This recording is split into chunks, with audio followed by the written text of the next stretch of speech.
Hello, this is Sarita Doe sharing my second video journal from No Plastic, November 2021. This is the third month I have gone plastic free, and the first month I've tried it since the pandemic started because everything was in plastic.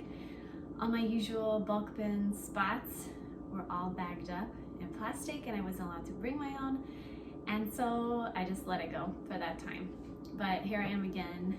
I like to work with a specific goal, and I just started initially with trying 1 day plastic free, and then 1 week plastic free until I worked up to a month, because each time I do it, it gets easier. So I'm also been thinking a lot about zero waste and what that means, and so if I do come across some plastic, the hardest part has been like a lot of glass bottles have plastic sealing around the edge, so I've just been saving it because it's still so hard to completely avoid all plastic, and that's okay. We're doing the best we can, but these kind of things on the milk containers, I'm just gathering them. This was on a soy sauce bottle, glass bottle. Eventually I would like to avoid those, and maybe I could reach out to the companies like Bragg's apple cider vinegar and ask if they could consider getting rid of that plastic because it's not necessary. And there's so many alternatives out there.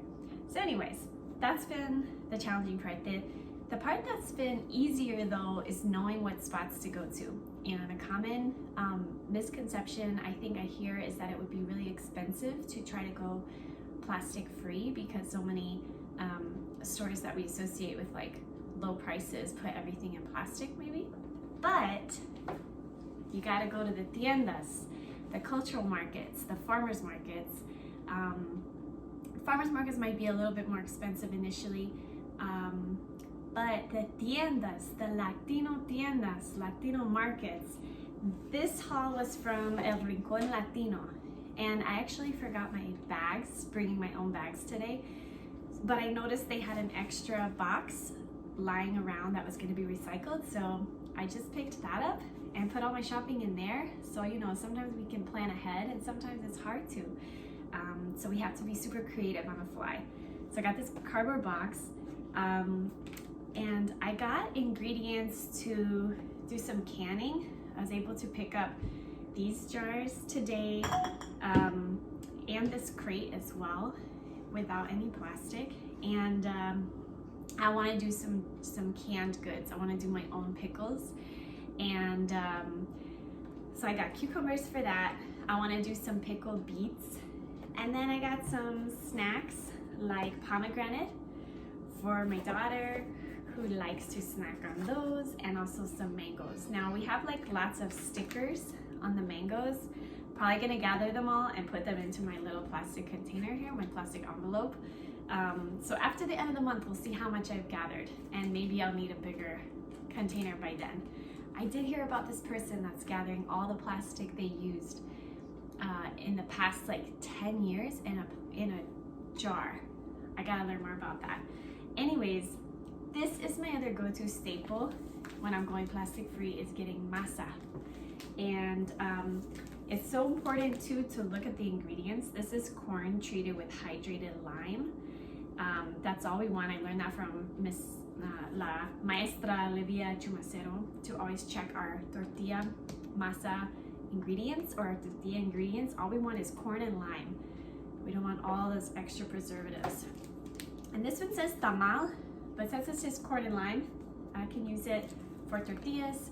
I wish I knew how to make tamales. I can invite my friend over to help me maybe learn, or go help her at her house. But with this, I can make really delicious tortillas. I do have a metal tortilla press. Shout out to David Pinsky and Maggie Mullen for gifting me that one for my plastic-free attempts. And it's just a metal tortilla press. You put 2 sheets of wax paper on the inside and your little masa ball, and it's so easy.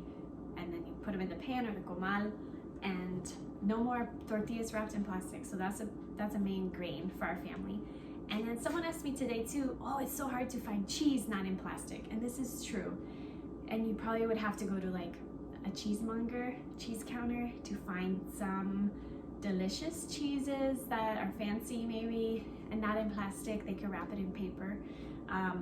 But at the Latino market, the person behind the carniceria counter is so nice and accommodating, and I explained to him, I usually just do this little spiel about like, I'm trying to go plastic free this month, in Spanish. Luckily that kind of like makes the request a little bit less abrasive maybe, but he was so down and he was like, yeah, qué buen proyecto, I like this project. And he was able to wrap the cheese up for me in paper. And it does again have the sticker. The stickers are a bit hard to avoid. However, I feel like I would even put these in my compost. I know that these stickers on like produce end up in my compost, so. And you know, if I can put it into my habitat here, my immediate habitat, kind of okay with that. But if I catch the stickers again, I'll probably put them in my little bag. But this is quesillo, queso oaxaqueño. It's delicious. It's like string cheese. Shout out to Oaxaca and Oaxaqueños for all the delicious food always. But this is like string cheese, but not in plastic. And it's really good in quesadillas also. So great, again, food for my daughter. And got it wrapped up in paper today. No big deal. And the other day I was getting shrimp and they said I could just bring my own container to put the shrimp in. So there's people that are really down to support this cause. And again, we have to sort of be creative. And for me, once I make the goal, then I can actually stick to it. If I didn't make my no plastic November goal, I would probably be just like, oh, okay, I'll just get this plastic. Oh, okay, it's fine. But if I make my goal, it's easier for me to stick to it than just trying to use less plastic. So that's the update for this week. That's the shopping haul from today.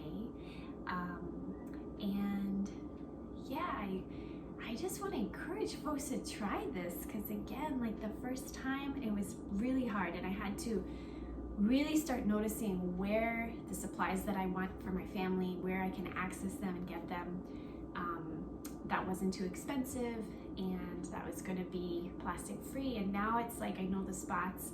Some things I want to pre-order ahead of time, like toilet paper. You can find a lot of plastic-free toilet paper suppliers online that will ship them to you with like a carbon negative shipping, which is that real? I don't know. Sounds good. We'll try it. And yeah, so that's week 2 of No Plastic November. I'm definitely gonna keep it going throughout December. And again, it's not about perfection. There's some plastic still coming through, and that's okay. Take it step by step, be gentle on ourselves, and just talk to people about it, because people are pretty excited, people are pretty down, and there's a lot of local resources maybe that we didn't even think of. So this whole grocery haul was like $24 and got so much good stuff. I could have gotten meat too, you know, if that was what was on my list.